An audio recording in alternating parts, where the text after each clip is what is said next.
Welcome to the NBA Slate Breakdown. I'm Jason Gilbo. With me is Brent Hyden, taking a look at a game-by-game approach for your DFS needs.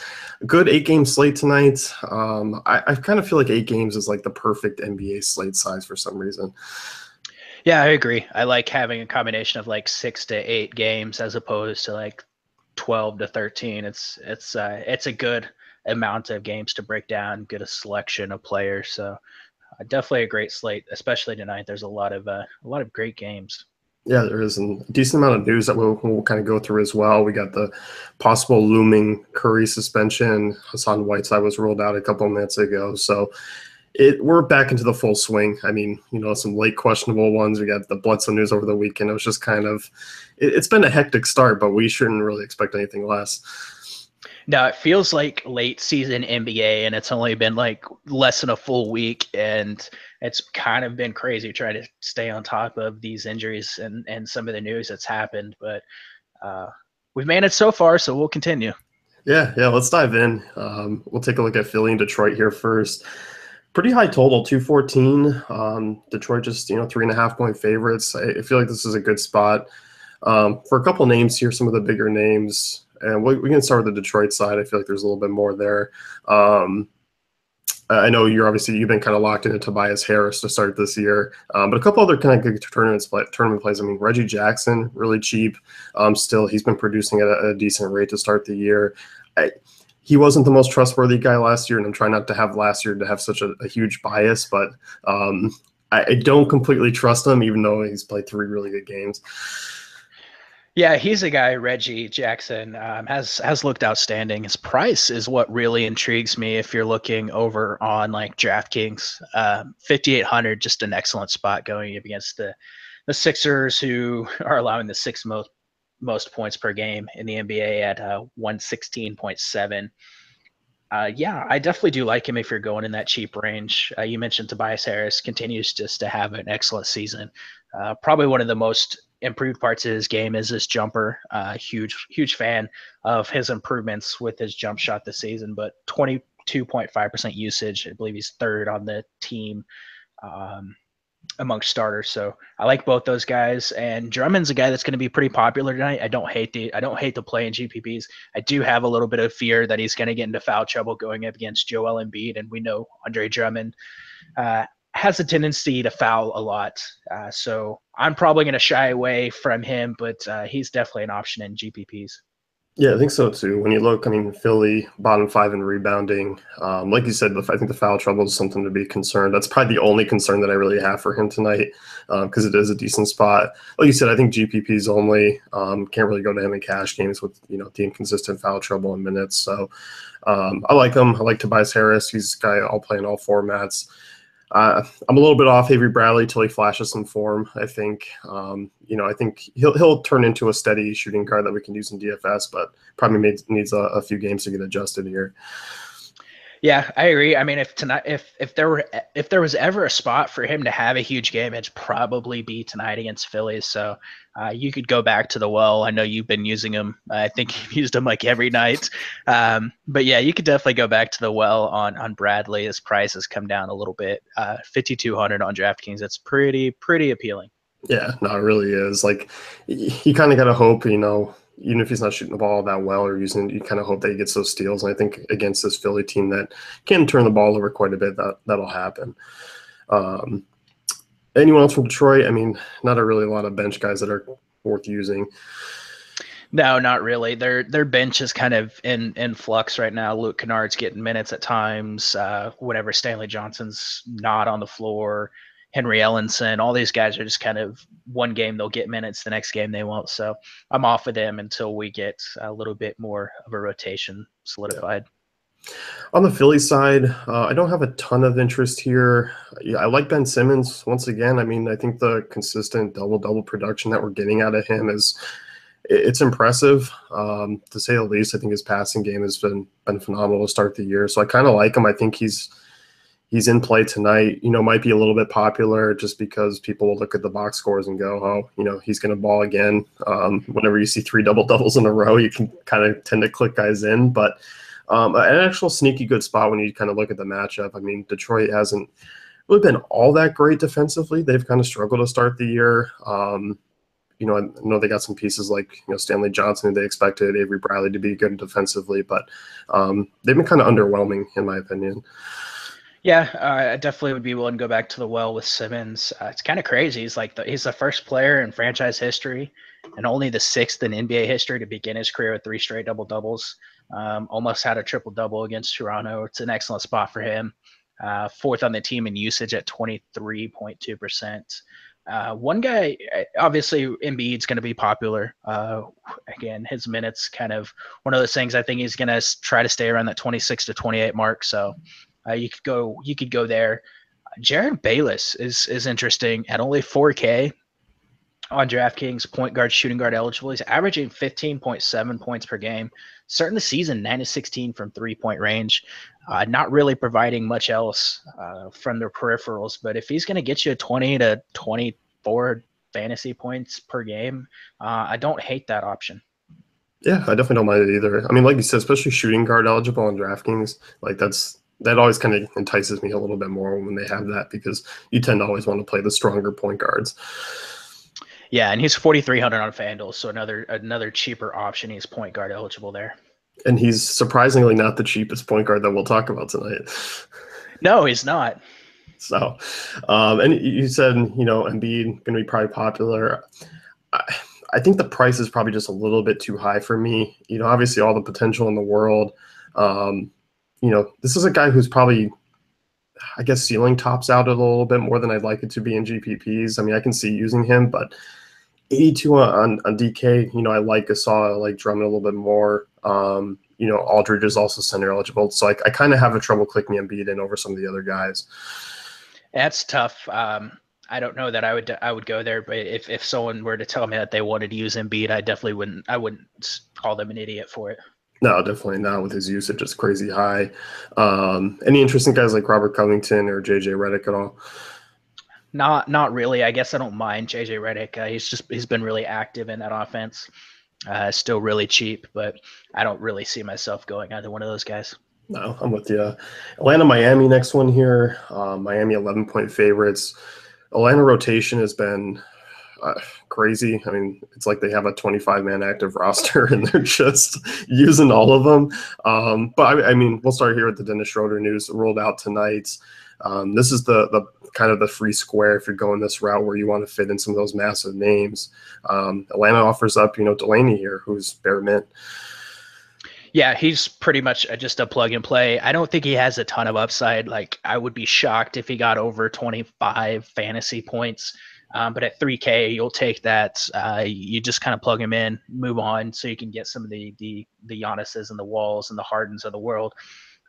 He's looked pretty good when he's been on the court so far this season. Hasn't put up massive numbers, but that doesn't really concern me. I liked what I saw out of him last year whenever he got big minutes. So he's a guy that I think you just plug in and move on. Yeah, I'm shooting guard eligible on DK too. So it's like if you don't want to waste those spots, and I think he is fadeable in GPPs, obviously because I don't think there's a ton of upside like you mentioned. And point guard, there's quite a few options I think, as there will be every night, that you can use and who have that huge upside. So, I think there's enough value elsewhere. I like Kent Bazemore a lot tonight. I think his usage will take a bump, obviously, with Schroeder out. We saw him get to the line eight times last game, made all 8 of his free throws. That was something to note. Going to shoot the ball quite a bit, and he also offers a little bit of defensive upside with some steals and blocks. So Bazemore's pretty cheap as a small forward. I think he's actually one of my favorite Hawks to use out of this group. Yeah, he's definitely in play. I'm going to see a little bit of a bump in that offense without Schroeder, because that's a lot of usage to make up for. Looking at their usage this season without Schroeder on the floor, it's about 18%. He's averaging, he's averaging 0.68 DraftKings fantasy points per minute, but that's only 20-minute sample size. I definitely do like that move. Bellinelli's a guy that I would have a little bit of interest in, 3,900 on DraftKings. He's going to see a boost in usage, 32% and 29 minutes without Schroeder on the floor this season. So I don't mind going there where he's cheap. Provided a little bit of a scoring boost off the bench against Brooklyn. And Taurean Prince, you definitely go that route as well. He's going to get some of those defensive stats. And my guy, John Collins, he's a guy that I'm going to be looking at, especially now that Whiteside is out. I think this is a matchup where he can kind of feast whenever he's going to be going up against like Kelly Olynyk. Yeah, no, I'm with you. So, I mean, quite a bit of value here with Atlanta. That's probably going to be the case all year long. So, I mean, it's just really the only downside is just, some of these guys' minutes, they don't, cross over 25 or 28, which is a little bit of a bummer, but they're cheap enough where I think we can roll them because some of these guys are decent fantasy points per minute players. But yeah, Bellinelli, 3,900 on DK, shooting guard, double-digit shot attempts in each of the 3 games. As long as that shot's dropping, obviously he's solid, especially the 3-point bonus. I mean, Bellinelli can hit from 3. So, yeah, I like that call. Yeah, it's really tough to stomach putting Marco Bellinelli in your lineup, and I get that, but they're going to need some offense without Schroeder there. So someone's going to have to score. Bellinelli can do that for them. Yep. On the Miami side, I think there's a decent amount of options for Miami on this slate. Obviously, we can start with the front court with Whiteside being out. We saw both James Johnson and Kelly Olynyk. Harder to get that one out. But both those guys, I mean, I think are solid plays in tonight's matchups against Atlanta. And both are probably going to see, obviously, steady minutes with Whiteside out. Yeah, I don't see a reason to not look at both those guys. Olynyk will probably come off the bench again, as they should probably start Jordan Mickey at the 5, James Johnson at the 4. I definitely think this is a spot where Olynyk can have another big game. The same goes for James Johnson. He had a huge game, playing 30 minutes, 41 fantasy points, had 5 blocks in that matchup against Indiana. He's blocking, this is crazy, 8% of opponents' 2-point shots on the season so far. That's an insanely high number. He's been really good on defense. So I don't mind going back to the well on him. Double stacked that combo on Saturday. I don't see myself doing that today. Like, I'll probably pick one of the two, but you could use either one. Yeah, I'm with you. And 8 assists in each of his first 2 games. Like, that's something I probably don't anticipate happening much longer. But I could still see him kind of getting to that 4, 5, 6 for assists if just at the way he plays. I mean, he pushes the pace a little bit, creates a lot of offense off of turnovers. So, his high motor, I think, is what's really impressive, especially for DFS. Yeah, for sure. He's just looked so good in a Miami uniform. Like, even last season, he was a guy that you just kind of plugged in, knowing that he was going to get you those big games whenever he started. So definitely like him again tonight. Yeah. On the other side here, or backcourt, I don't mind Dragic. We were kind of talking about him before the show. Probably a big game coming at some point. Decent spot here against the Knicks. Obviously, Schroeder was bad defensively, but he won't be playing tonight. But still a good spot for Dragic, being one of the higher usage guys on this team. I don't mind him here. Probably a good cash game play. I think I have some other directions in terms of GPPs that do have like that 45-plus fantasy point ceiling. And I mean, Dragic has it every now and then, but probably not tonight. Yeah, I don't see myself going there really, just because of kind of where he falls in price. There's a few guys I like for a little bit more and a little bit less. So definitely an excellent cash game play, though. Even though it does concern me a little bit, Delaney is a much better defender than Schroeder is. So that does concern me just a little bit. But you could look at Waiters too. He's going to jack up shots every single night. I mean, he's 17 in the first game, 16 in the second game.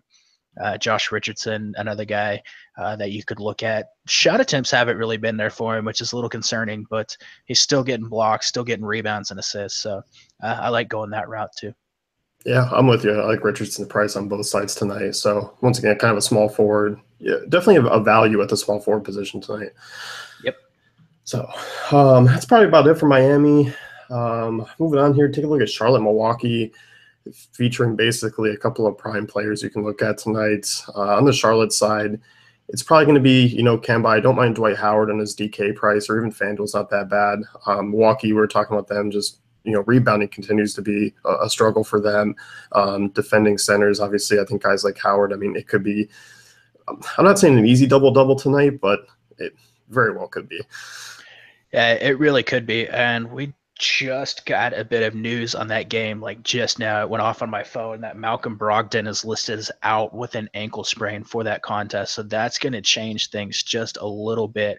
We were talking about Kemba Walker before the game, just kind of the way his usage is going to be high. Again, Julian Stone is going to be out 4 to 6 weeks, so they pretty much don't have a backup point guard.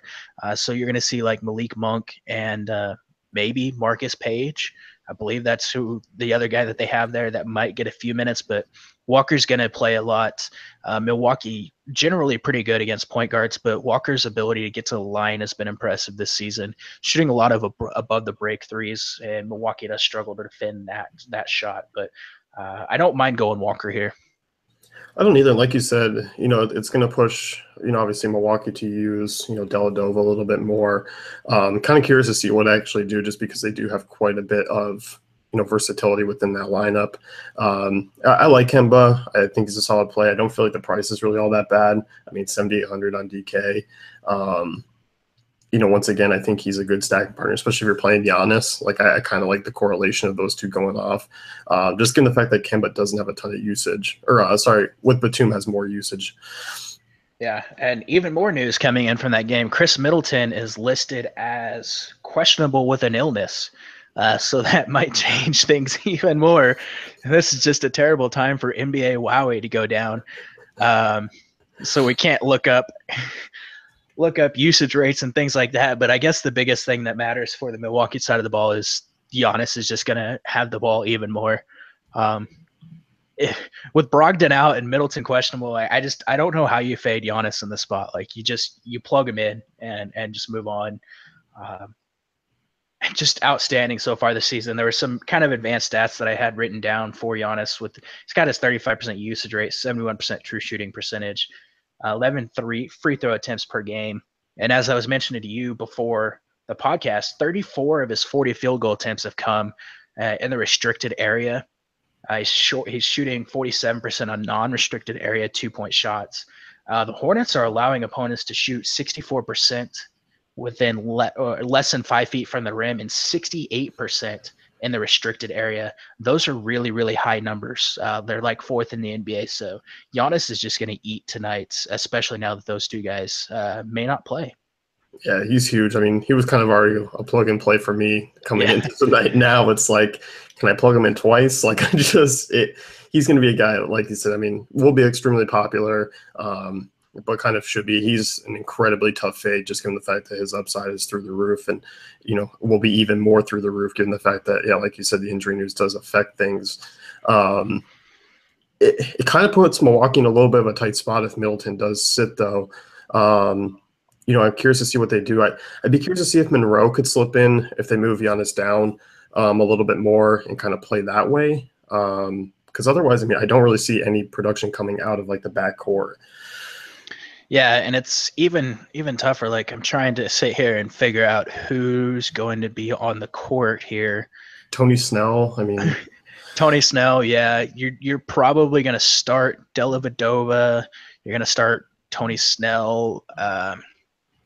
Maybe like Rashad Vaughn. Is he even with the team still? Yeah, he's still with the team. You might see some minutes for him. Mirza. Yeah, we were just talking about him before, but not in any correlation with what we're talking about now. No, definitely not. Trying to break this down on the fly is tough, but Giannis, just plug in Giannis. Keep an eye on the news to see who's going to start. You could look at them for being cheap options, but it's basically just Giannis. I don't mind Greg Monroe here. Those would be the guys that I'm looking at. Yeah, I'm with you. And like I said, I mean, it's really just more of a Kemba Dwight show on the other side. And Jeremy Lamb, not a bad spot. I feel like he's kind of come up in price a little bit to where I hesitant to use him, and I kind of go some other directions. Yeah, wings against Milwaukee is a thing, and he's probably going to he's going to take a lot of shots, and this is a spot where he could hit them. So I don't hate going that route, but. Yeah. Memphis, Houston, next one here. Memphis side definitely intriguing. Obviously, Marcus Gasol coming off a monster game. Another good spot for him here. He's the guy kind of like plugging in at center over guys like Drummond, a bit tonight. Jokic is up there as well in price. So I think Gasol actually kind of takes the cake as my favorite center on the board. Yeah, I was all over him Saturday going up against Golden State, and he definitely did not disappoint. Had a huge game, 34 points, 14 rebounds. has double doubles in back-to-back games for Memphis. He's kind of their offense for them, especially now that JaMychal Green is out. He's got a 34.8% usage rate without Green, 1.54 DraftKings fantasy points per minute. It's a great spot for him in a fast-paced game. I absolutely love Gasol in this spot. I'm with you. And Mike Conley, too, as well. Obviously had the letdown game against Golden State, but this is a guy, once again, going to get you around 30, 33 minutes and play, all-around basketball. I kind of like some of the other weapons. We're looking at Brooks as well. Sort of cheap. He's getting heavy minutes in this offense. I think obviously Memphis gets probably the biggest bump here because I'm not looking at a ton of Houston guys on tonight's slate. I feel like they're a little bit too expensive or just not used heavily enough for me to consider. For me, I think it's just Conley and Gasol. Yeah, it's pretty much the route I'm going to take. Conley, Gasol. I don't think Conley's going to come out and shoot 20% from the floor again tonight. So this is definitely a good spot to get back on the train with him. I don't mind Dillon Brooks playing a lot of minutes in this offense. 13 shot attempts against New Orleans, only 7 against Golden State. He was in foul trouble, obviously trying to defend Kevin Durant. One guy who's no one's probably going to talk about is James Ennis.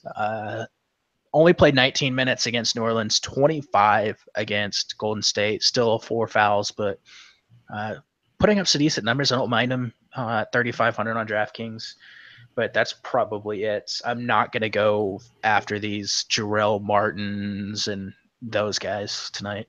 Yeah, I'm with you. On the Houston side, obviously James Harden, with no Chris Paul is going to lead the way as expected. A little pricey, I think, in this matchup, especially when we're comparing him to guys like John Wall and Kevin Durant, possibly if Curry's out, and then obviously Giannis, where I just kind of view those guys as much better plays if I'm comparing them in terms of pay-ups. So I guess I'm not really on Harden. I'll have maybe a lineup with him in it, but I'm not making him a priority. Yeah, he's the guy I would go with if you're wanting to get some Houston exposure. Is obviously a decent play. Hasn't flashed a ton of upside really at all. Even with Chris Paul out. And I think some of that just comes from Houston just being really bad from 3-point range so far this season. They're shooting 35%. They shot 35.7% so far in the season compared to like 40.3 last season. That's kind of probably what's really killing his production. Yeah, the assists, really haven't all been there. Like you said, Ariza, Ryan Anderson, when those guys get quiet, it kind of downgrades this entire offense, for Harden to get those assists. Clint Capella's put up a couple of big games, not tonight. Marc Gasol, obviously this interior defense still very tough. A lot of big bodies. Memphis is a good rebounding team. So, he's up in price. If you're looking at him, probably stay away. Yep. So, any interest in the secondary guys for Houston at all? Not really. Eric Gordon's just kind of priced out of consideration for me here. Ryan Anderson's questionable anyways for this game, but I don't like Ryan Anderson pretty much at all.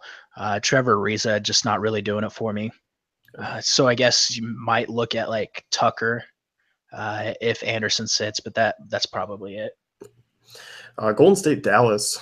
This one, obviously, we're kind of waiting on some Curry news if that happens. Although the Vegas line is up, it's a double-digit spread, obviously, in Golden State's favor. So, but that doesn't necessarily tell us that Curry's going to sit or not, because I think even with Curry, they'd be double-digit favorites here.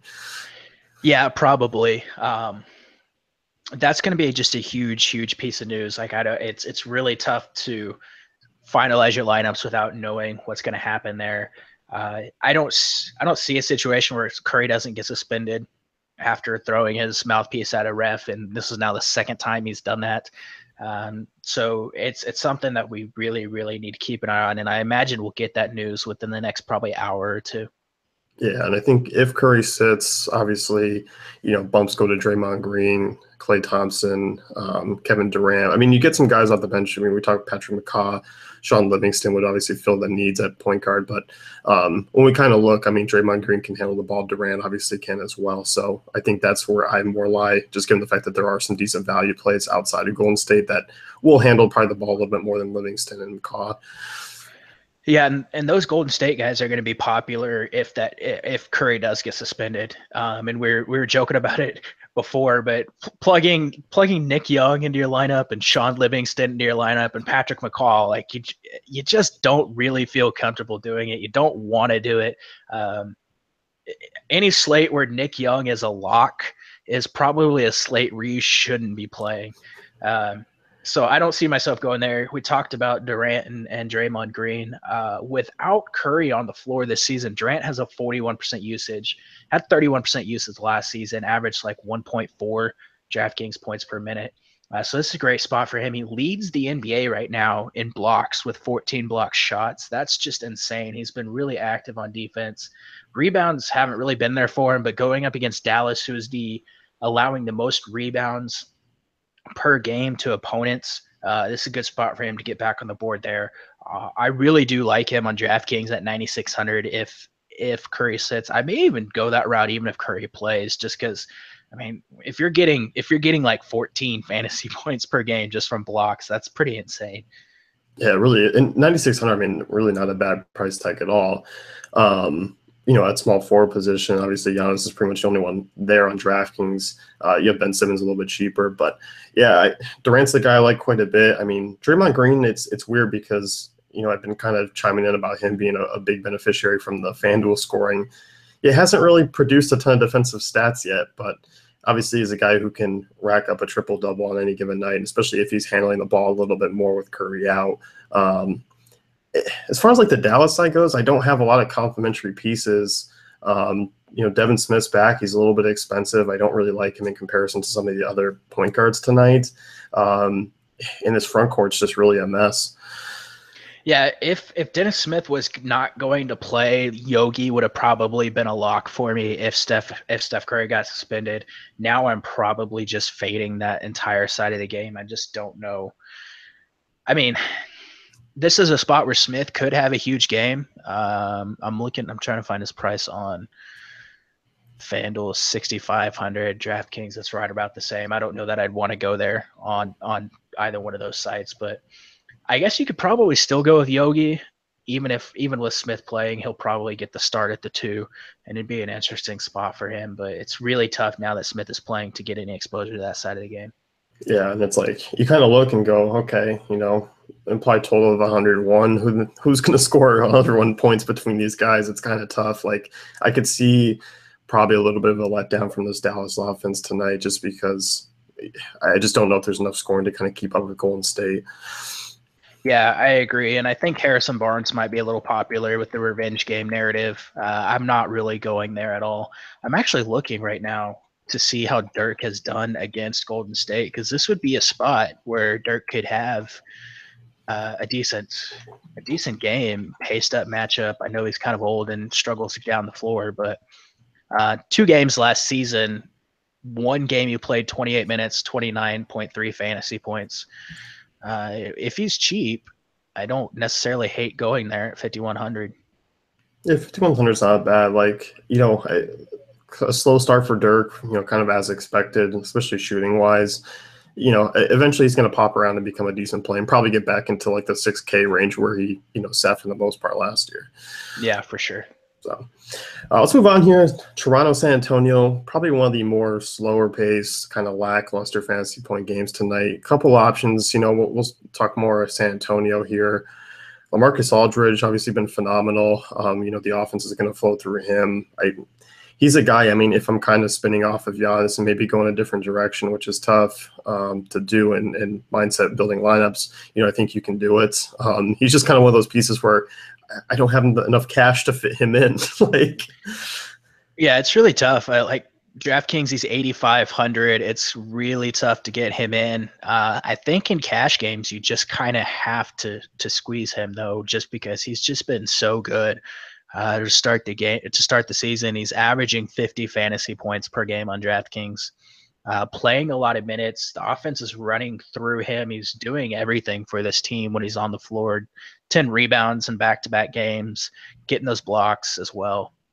So he's a guy that I do really, really like, especially in cash games. You just kind of lock him in and know that you should be able to get about 40 to 45 fantasy points and maybe a few more. And I think the thing about him is, if you go with him and maybe go some other directions, you could build a really nice kind of balanced lineup tonight with Aldridge in there because there is a lot of cheap value where people are probably going to tend to go stars and scrubs. And with that being said, they may not go to Aldridge. They'll go up to Giannis or, they'll use someone else at power forward, like a Durant on DraftKings. So I kind of look and maybe think, Aldridge gives your lineup a different perspective. If you kind of go the mid range, a couple of 6 or 7K point guards instead of using a Delaney. Yeah, and I want to get some exposure to the Spurs side of this game, and it's probably just going to come from LaMarcus. But I mean, the Raptors are not playing really, really fast, but they've been putting up a lot of points. They're averaging 122.5 per game. Obviously, some of that's inflated by a matchup against the 76ers, and then their first game was against the Bulls.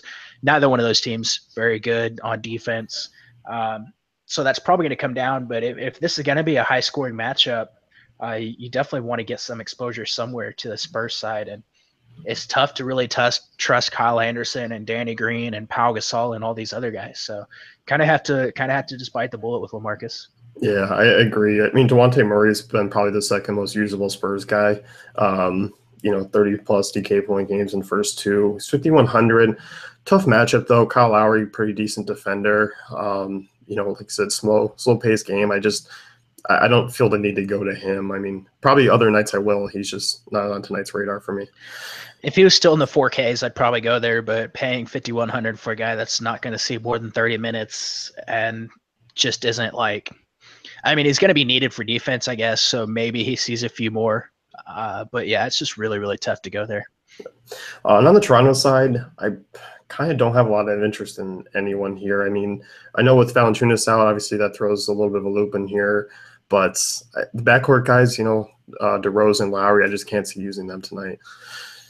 Yeah, it is really, really tough to look at either one of those guys. They are getting to the line. They're getting to the line a lot, but in the first couple games, so that's something to keep an eye on. Although San Antonio doesn't really foul that often, so that's probably going to put a hamper on it a little bit. But yeah, DeRozan's interesting. I don't really see Danny Green being able to lock him down. They might throw like Kyle Anderson on him. And I don't really see him being able to lock him down either. So he would be the guy that I think I would look at in the spot.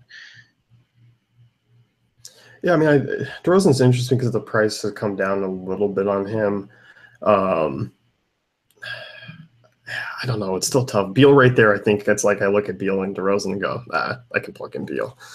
Yeah, pretty much. That's kind of the same way that I'm looking at it. But if you're wanting to be different, you could go there. Lucas Nogueira would be the guy that I would get at only 4K on DraftKings. Don't play him on FanDuel. FanDuel just completely overreacted. He's at 5K. He's only center eligible there. Not really interested, but like at DraftKings, it's really tough to fade Nogueira in the spots. He looked solid in the majority of the games that he started last season. 21, 25, 31, 26 fantasy points and 4 games, and he had a couple bad ones as well. But the minutes should be there for him. He started the second half in place of Valanciunas, so you could probably expect him to get 20 to 24 minutes, and so it'd be a spot for him to have a decent game. Yeah, and at that price tag, it's not that bad. I mean, in centers against the Spurs, I mean, not a bad spot. Pau Gasol, not a good defender.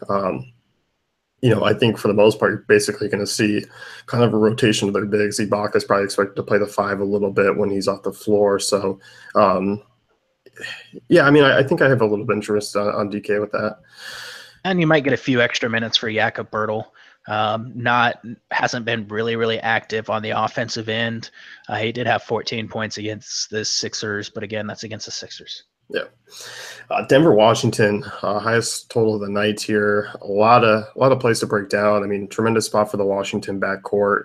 John Wall, obviously on the more expensive side, a guy that I think you can look to plug and play in GPPs. Cash games, I don't know if I'll be going that direction just because he's a little bit on the expensive side. I think you can kind of go with some of the mid-range, like, Conley and Dragic and some of those cheaper guys too. I think I like him in both formats. This is just a smash spot for John Wall going up against Denver. Denver's actually been pretty decent on defense in their first couple of games, but we have to consider the fact that they haven't exactly played offensively talented teams either. So that could skew the numbers a little bit. They were really bad against point guards last season. One of the games, actually, the last time the Wizards were in Denver, Wall and Beal combined for a total of 53 points, and it was a 123 to 113 game. Could be a lot of scoring in this spot. Wall's been active on defense as well. He's got 4 blocks so far this season. So it's definitely a good spot for him. I might try to get like Giannis and Wall in my cash games. I mean, there's certainly with Delaney and with some of the cheaper guys, like there's enough value to do that and kind of go that route. Otto Porter, Kelly Oubre, I mean, on the cheaper side, I think still in a decent spot here, just given the fact that the total, obviously, one of the two will match up against Paul Millsap, which I don't love, but it's not a bad spot, I think, when you're coming down with the pace and everything that goes into this game. Yeah, it's a spot I'm locking and loading Otto Porter on FanDuel or on DraftKings. His price is only 5,900. Just doesn't make sense. He comes out, puts up 54 fantasy points, and his price goes up like $100 on DraftKings. He's still way underpriced there. FanDuel, it's a little bit different just because they moved him to power forward. He's up to 6,900. Kind of tough to pay that for him there. He does have upside in the spot though. He's going to get out and run in transition. He can spot up from 3 points. He can notch some blocks and steals. I mean, he's got 7 steals so far in the season. Denver's young; they're going to make mistakes. So I really do like him here. Yeah, I do too. Martin Gortat, not a guy that I'm on tonight. I don't really like targeting centers like Gortat against Denver. It's just a tough spot for him. Yeah, I'm not really on him either. On the Denver side, this one's kind of tough to peg down because, I mean, we were talking Jokic before the show here and didn't score a point in 30 minutes, obviously, last time against Sacramento. He's only shot 13 times this game this year. Assists, rebounds have been there, but that's about it. Yeah, it's really, really tough to trust Jokic after those first couple games. Obviously, the Utah one, you can kind of throw that one out because it's against Utah, but against Sacramento, like that's a spot where he should have just had a huge game, and he comes out and only attempts 3 field goals, missed all 3 of them. I don't know if it's because he's not comfortable playing alongside Millsap or what, but he's just not shooting. I don't know how many more times I can go back to the Jokic well and sit here and say he's going to shoot eventually. And GPPs go for it. You can't trust them in cash games. There's too many other good spots to go. Yeah, I feel the same way. And Millsap's interesting, I think, tonight too. 29, 34 minutes in his first 2 games. I mean, he's been shooting the ball. He's been the guy who's probably been taking the shots the most in the front court.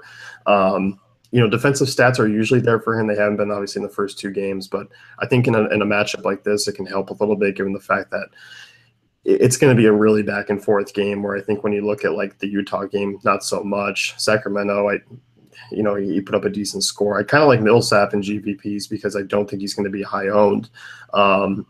You have guys like James Johnson, Draymond Green, Tobias Harris around him. People will pay up in Aldridge, Giannis. So I kind of like Millsap in tournaments as a sneaky exposure to this game. Yeah, I don't hate Millsap here. Someone's going to have to take some shots in that starting unit because no one else is really trying to shoot except for Millsap. I think the guy that I'm getting the most exposure to is going to be Will Barton coming off the bench. He's playing big minutes, double-digit shot attempts, and 31 and 28 minutes in the first couple games. It's a great spot for him. He would be the guy if I'm getting exposure on Denver. I agree. Yeah, I mean, he's my favorite Nuggets player on this one. I feel like the price is very reasonable for him. I think there's a different, consistency this year if they keep him in this role. So I like a good spot. We're going to need some offense from this Denver side. And Barton certainly brings that in the backcourt. Yes, he does. Anyone else for Denver? Not really, no. No. Let's move on to Suns and Kings. Saving the best for last year. Man, it's going to be a slobber knocker. Oh, dude. Where do we even begin? Let's start with the Suns. Let's talk this backcourt with Bledsoe and him wanting out. And really just this is a disastrous team right now. It's really, really fitting the timing of us talking about Phoenix and Sacramento, because I don't know if you can hear it, but the trash truck is right outside my window. Just you can't. That's impeccable timing. Man, I think the first thing we actually have to talk about with Phoenix is the fact that they fired head coach Earl Watson 3 games into the season.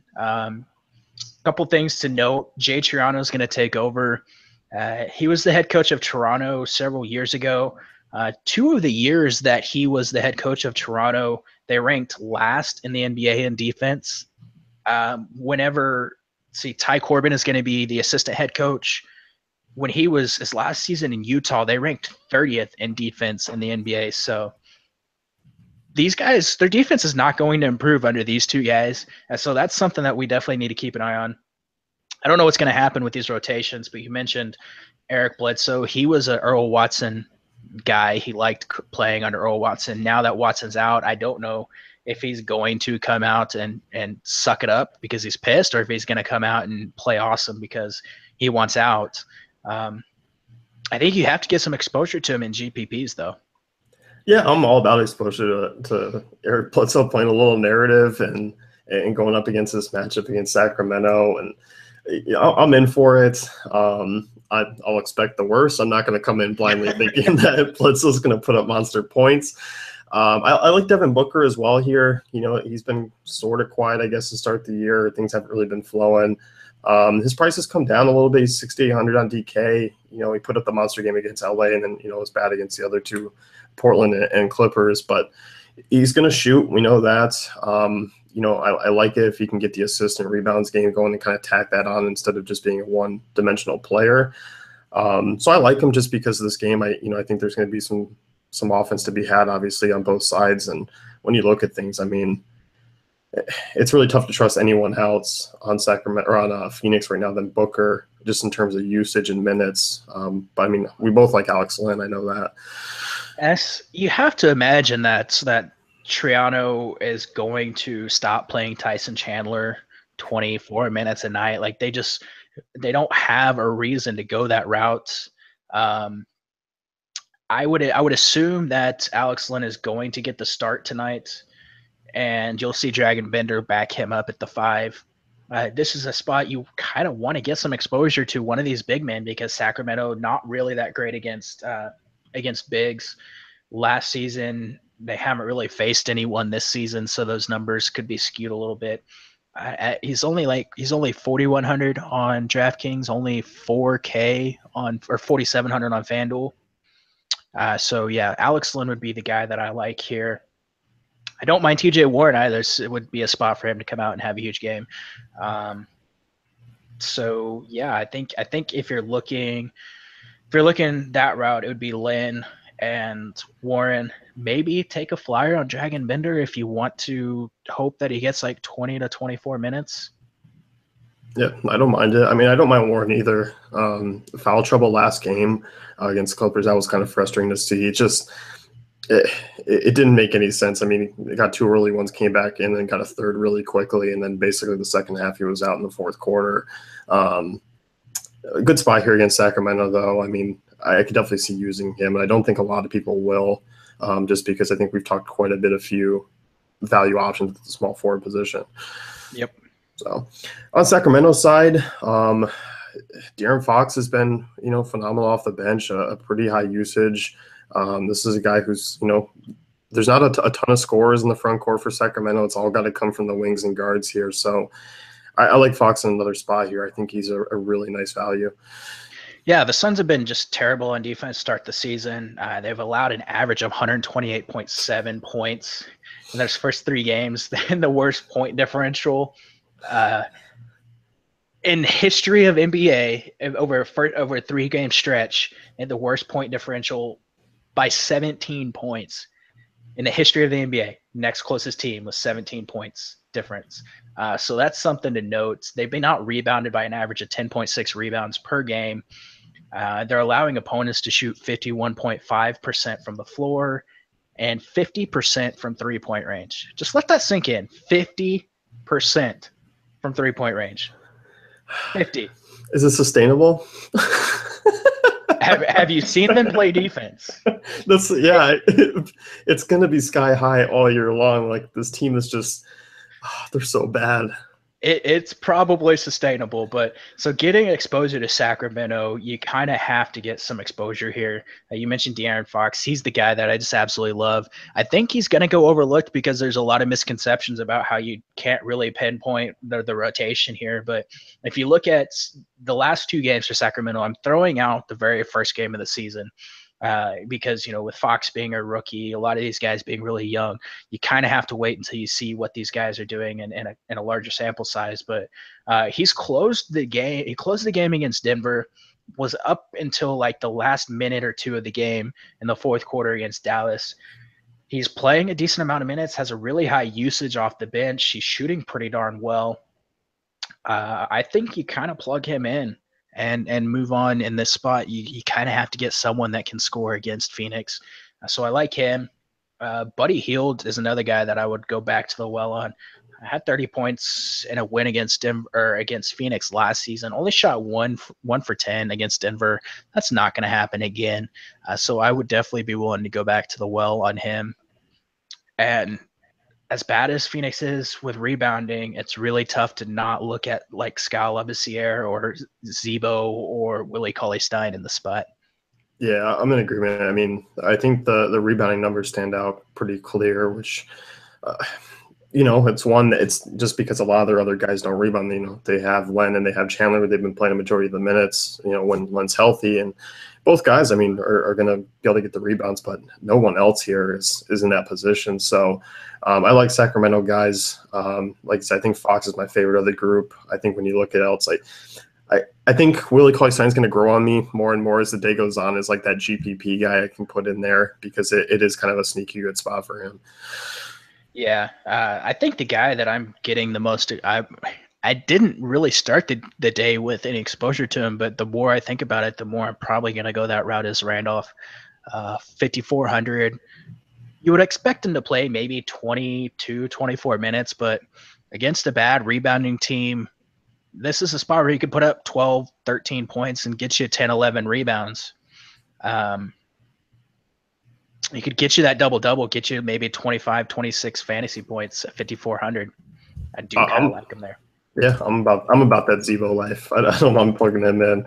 I think when you look at it, all these guys are really cheap. Like when you kind of look at this game, if you want to do like a little late night hammer with the value and go, use it with your studs because, we talked quite a bit of value early on the show. I think this kind of offsets the Delaney play where Fox, has a higher, a higher ceiling than him.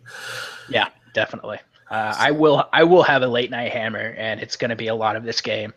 This could be a really high scoring game, and a lot of fantasy goodness to be had. Definitely, it's not fun. It's not fun. Eye appealing team to watch. I'm not going to watch it. I will not watch this game. Like I will watch highlights and I will monitor rotations and things like that. But it's going to be an ugly, ugly basketball game. Yeah, which tends to mean sometimes good fantasy fun. Pretty much. So, highest scoring player tonight. Who do you got going? Man, it's tough to. Okay, hold on. I'm not going to eat the chalk here. Giannis aside, let's not put Giannis in this category. Should we put everyone over like 10K? Yeah. All right, so if we're taking everyone over 10K out of the picture here, let me go with Marc Gasol. I like that. Can I cheat a little bit and maybe say Durant because he's 9,600? So sure. Is he over 10K on FanDuel? Let me see where he's at. Yeah, he's over 10K on FanDuel. He's 10 by 200. That's close enough. Yeah, I'll take Durant when with probably a looming Curry suspension here and say he goes off. Yeah, I'm sitting here. My phone is going off, and I see like Steph Curry. I see Steph Curry as like the first part of a tweet, and it's just that he's at shoot around. I was like, no. I was hoping for that news before this ended, but we will get it. We will get it within the next couple hours. Yeah, for sure. So that's going to wrap it up for us. You can head on over to dayfantasycafe.com, check out cheat sheets. Obviously, your article is going to be popping up here very soon as I publish, and we'll be ready to go. So good luck on tonight's 8-game slate, guys. Good luck, everybody.